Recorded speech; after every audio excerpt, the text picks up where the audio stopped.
the basic mistrust of the unconscious. And this led to a quarrel with Jung, because Jung went down to a lower level of the unconscious, which he called collective,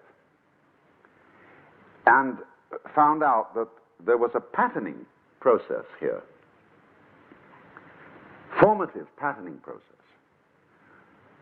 which contained all the wisdom of mankind.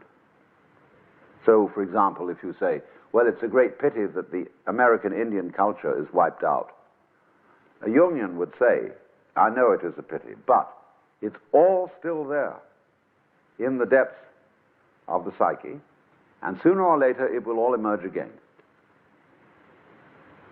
Because this patterning is eternal. And we, in our modern life, we reproduce patterns, we reproduce rituals, we reproduce fantasies and myths, which can be discovered as having existed 25,000 years ago. Because your unconscious is timeless. And everything is there if you go hunting for it. But they were still a bit scared. I know some of the old Jungian analysts I used to know in New York were very uptight about fishing in the unconscious, and said,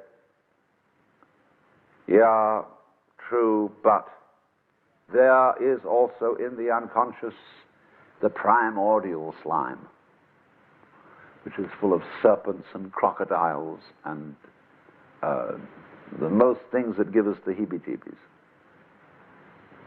And if you're not very careful, those things will come up and invade your consciousness. Also, there are not only serpents and crocodiles and all those creepy crawlies, the ghoulies and ghosties and long-legged beasties and things that go bump in the night. There's also the divine. And if you're not very careful, you can be inflated by the divine. You can suddenly have a mystical experience. Supposing you're kind of a half miseducated person, like most of us are, who takes LSD, and suddenly these unconscious contents come up and you discover you're divine. And you think you're God.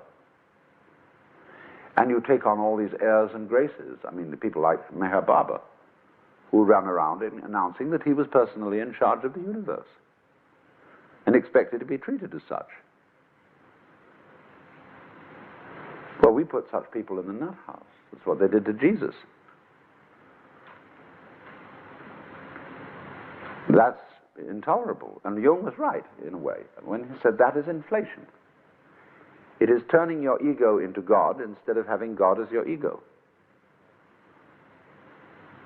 Because it didn't understand.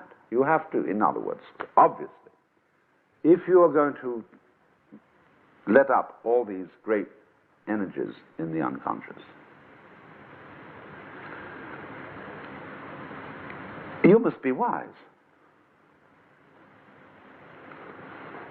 You must know something about it, and not jump to silly conclusions and delusions. But you see, there was in Jung a basic trust. More than the creepy crawlies and the ghoulies and ghosties, our collective unconscious was a source of wisdom. A formative pattern which, if allowed to develop in the right way, would integrate the individual, so that all his conscious functioning would become like a flower. And you know how a flower is balanced. It comes out as a beautiful circle with a middle. And for some reason, as yet unexplained, when anybody wants to create a symbol of the divine, they don't use a human face, they use a flower or a star. The rose window, the lotus. When I think what I want, I try sometimes to figure out what I would really like to have, what I like to look at. I eventually settle for a flower.